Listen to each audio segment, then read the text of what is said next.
I don't really, I focus more on domestic things. I mean, America's so screwed up. If I then had to talk about all the terrible things happening around the world, and most of which we're creating, I wouldn't be able to sleep. So I try to focus on domestic stuff like Flint, East Chicago, Standing Rock, all that.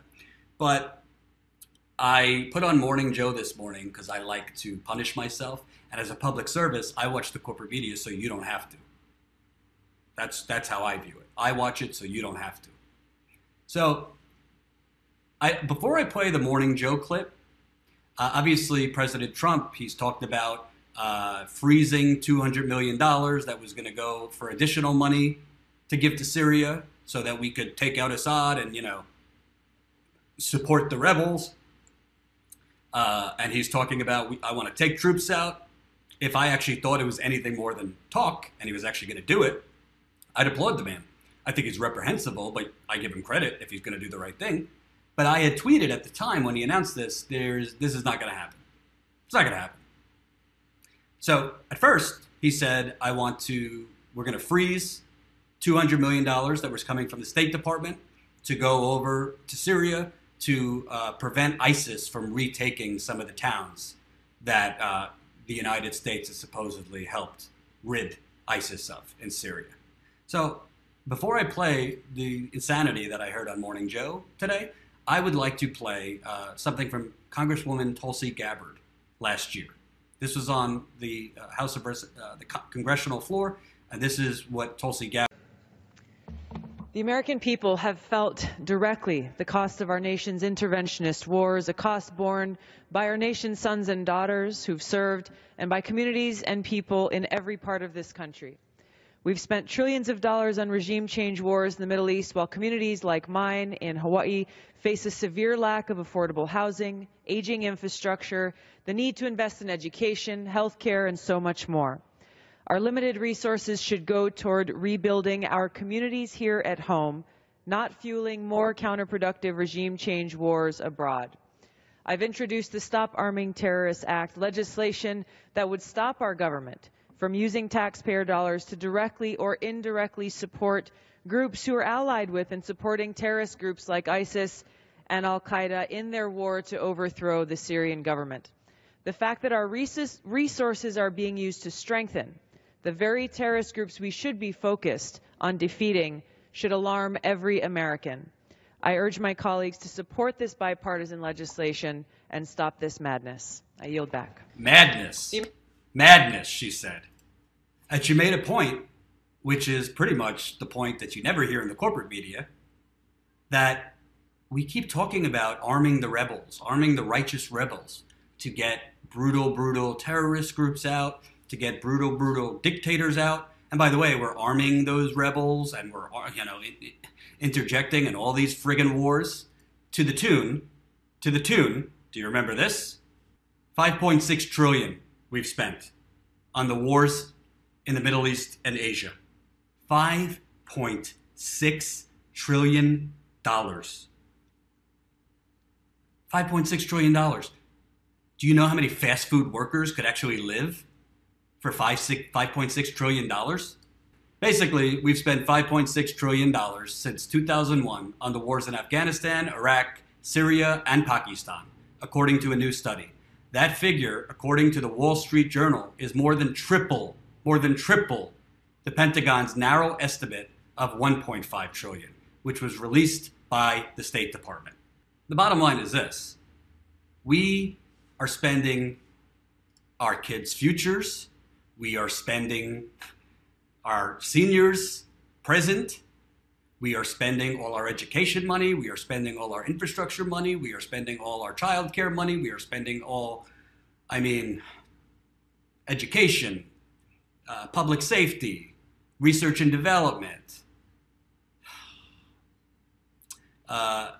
help for the elderly, heating assistance. All these things have been cut over the years so that we could keep doubling and doubling and doubling and doubling the military. For what reason other than oil?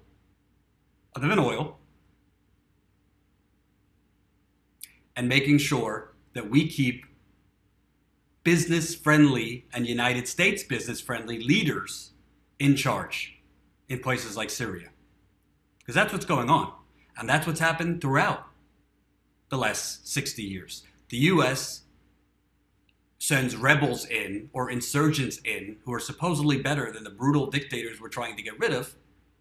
We insert them, and then they're just as bad and brutal.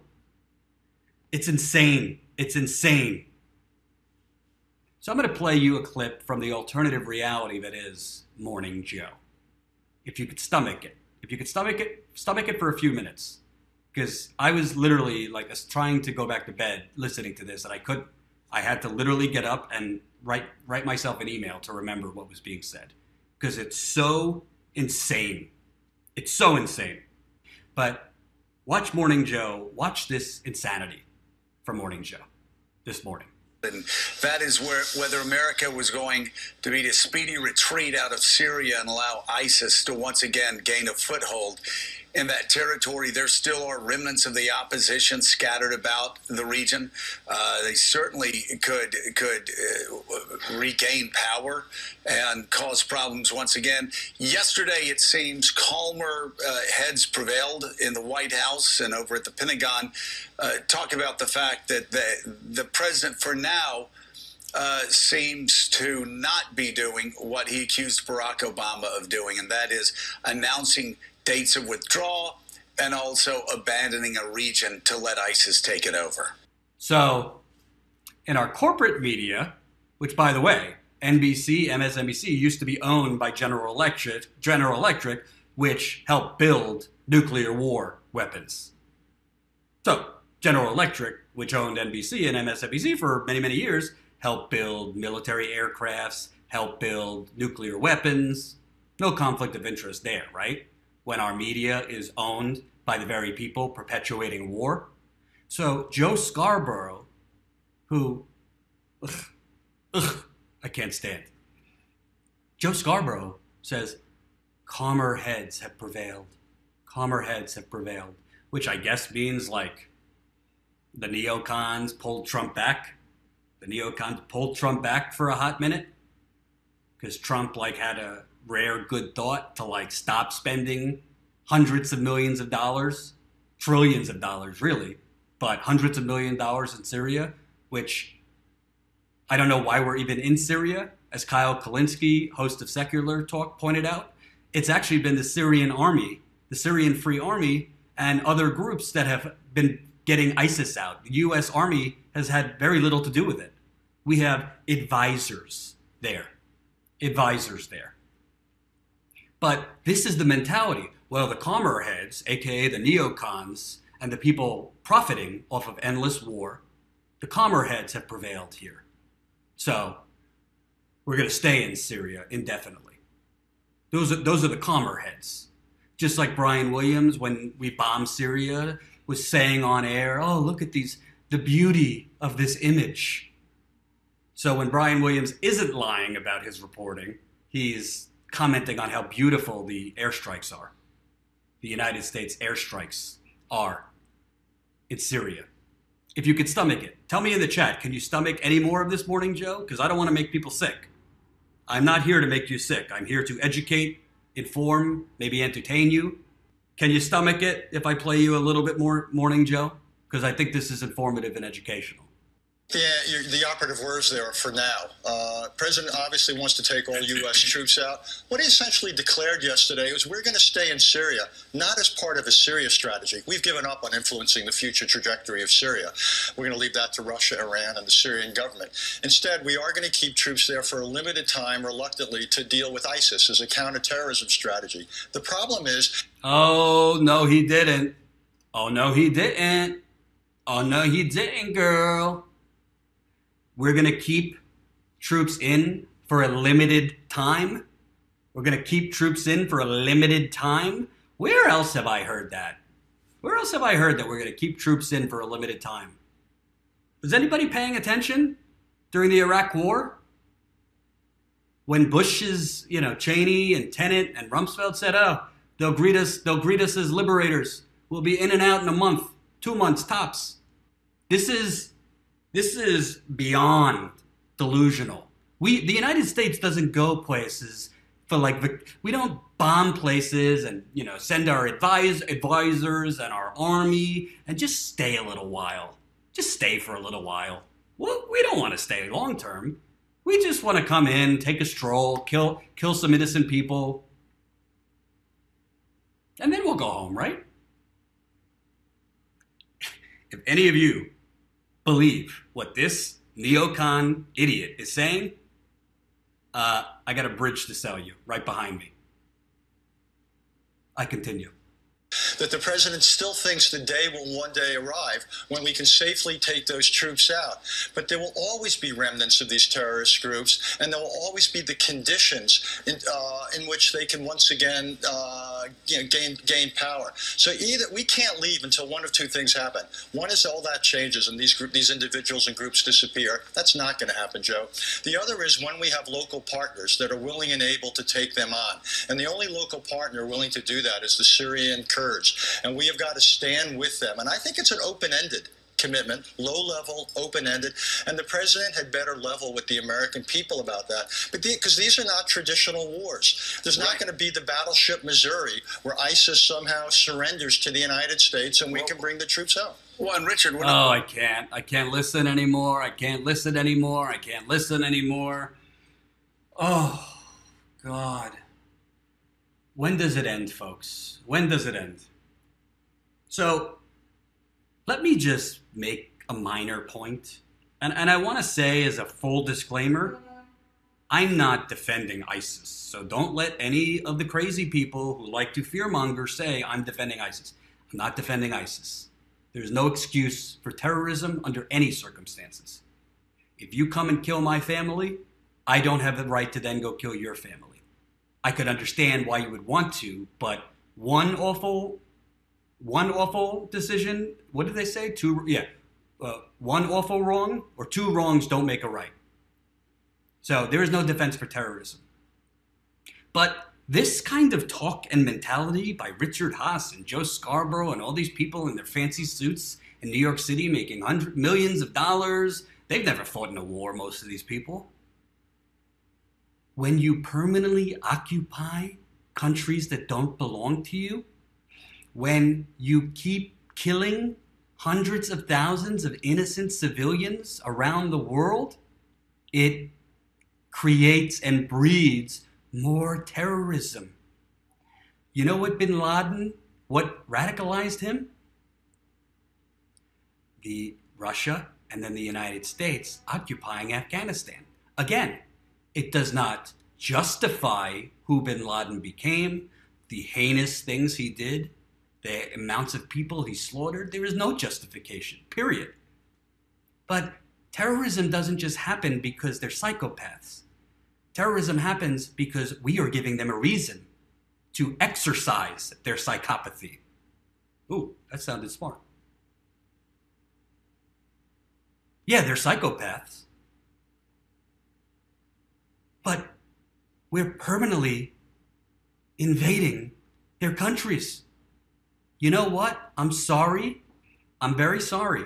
And I do believe in doing things for humanitarian reasons. Like as somebody who was raised Jewish, the United States did nothing for the Jews as they were being exterminated in Germany. So I do think there are circumstances when we should, on humanitarian grounds, step in. But we can't step in to every single country. And more importantly, what are our motives in Syria? Why are we there? As Kyle Kalinske has talked 1,000 times, we're trying to topple Assad and get rid of ISIS, but we're arming jihadists. We are arming jihadists to do so. We've also armed some Al-Qaeda members to get rid of ISIS. In Syria. Get the troops the hell out of Syria. Get them out. How about you spend money on the Burger King and McDonald's workers? How about you spend money on the teachers? How about you spend money on the students? Jill Stein had a great idea, forgive student loan debt. They were able to forgive the bank's debt, forgive the student loan debt. How about you spend money on direct jobs programs for African Americans who have economic terrorism being perpetrated against them. That's right, it's terrorism. How about you spend money so that single mothers could get some relief? Because you want to know what happens when you actually invest in your people? Not only do you produce a stronger economy, you produce a safer country. In the history of the world, stronger economies, more equitable economies economically have also been the most safe countries. Why are we occupying other countries? You know what? Assad is a terrible, terrible dictator. I believe he has done terrible, terrible things. But we can't police the world. We have to focus on our country. Because there's children struggling and being killed in our country. There's people who cannot get access to clean water right now in our country.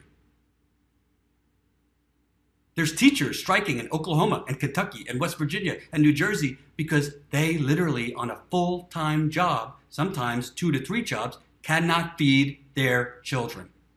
Not even talking about the end of World War II, where you can also say this is not the Iraq War of 1991 or 2003. As you said, small investments in terms of troops and also money when you compare it to past military operations, and a sustainable operation over a course of time that prevents ISIS from regaining power and rebuilding their caliphate, and also stops us from turning Syria over to Putin and Assad.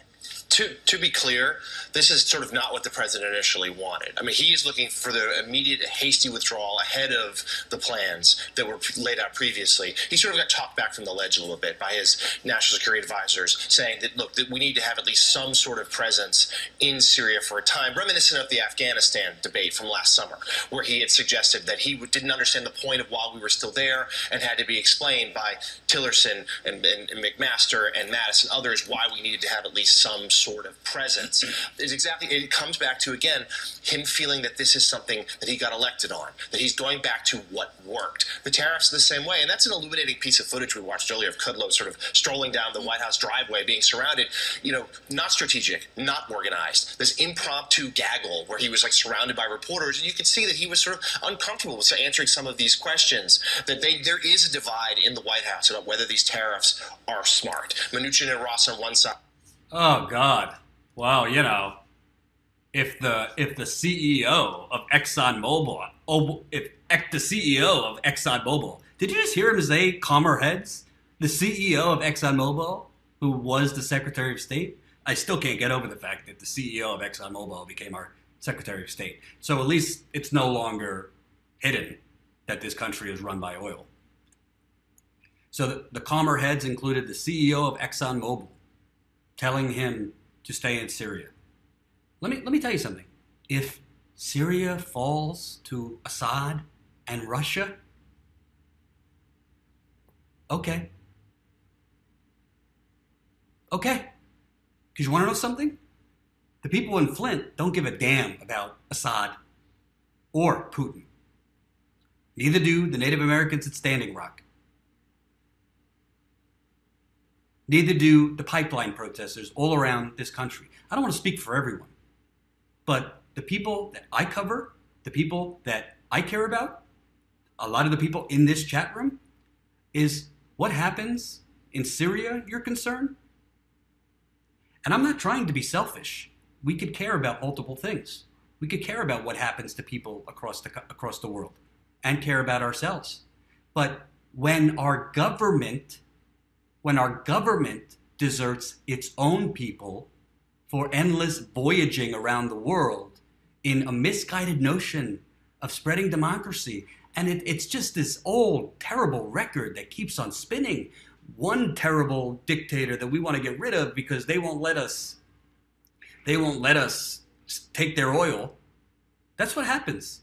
Watch Oliver Stone's Untold History of the United States. When dictators or when leaders in other countries said, no, we're going to nationalize our oil. It's our oil. You know what the United States did? You know what the CIA did? They went in, they stoked up a rebellion from insurgents. In many cases, the CIA developed the rebellion in Iran and other places themselves. In many cases, they created basically paying protesters to storm the gates. This happened in Iran, in Venezuela, in many countries. The CIA forged photographs in some cases. Oliver Stone's documentary is one of the best things I've ever seen. It's also one of the most sickening things I've ever seen. It's horrifying what the United States has done around the world. So, yeah, let's get rid of Assad and put the rebels in power, which are a conglomeration of jihadists, Al-Qaeda members, and frankly, some ISIS members. Maybe we could focus on Syria and other places when we actually create a civilized first world country here in America. Because we are a third world country now. And you want to know something? The rest of the world, Trump's wrong. The rest of the world is not laughing at us because of our immigration system, which he keeps lying about. Like border and immigrants coming to the border is very, very reduced. It started under Obama and now is on steroids under him. The rest of the world is laughing at us because every single week we have gun terrorism killing our children. They're laughing at us because we don't actually provide health care for our citizens. They're laughing at us because our education system is broken and we have a lot of stupidity coming out of it. They're laughing at us because people have to work 3 or 4 jobs here just to pay the rent. They're laughing at us because we're spending all our money around the world and all we see is protest here and suffering here. They're laughing at us because we keep saying with our words, we're the shiny sitting on a hill. We're the shining city on a hill. And everybody wants to come to America. Go take a survey around the world. I was just in Germany last year. There's not a lot of people jonesing to come to America right now. We should not be in Syria anymore. We should not be in Afghanistan. We should certainly not be in Iraq. Have an army that is a defensive army. If we are under an immediate threat of attack, then we can strike. Immediate threat of attack. Can I say that one more time? Immediate threat. Not intelligence that we don't, intelligence, coming out of the skies of the mushroom cloud from Colin Powell and Condoleezza Rice, but confirmed you are going to be attacked. Then we should act. But other than that, get the fuck out of everyone else's business and start funding the people.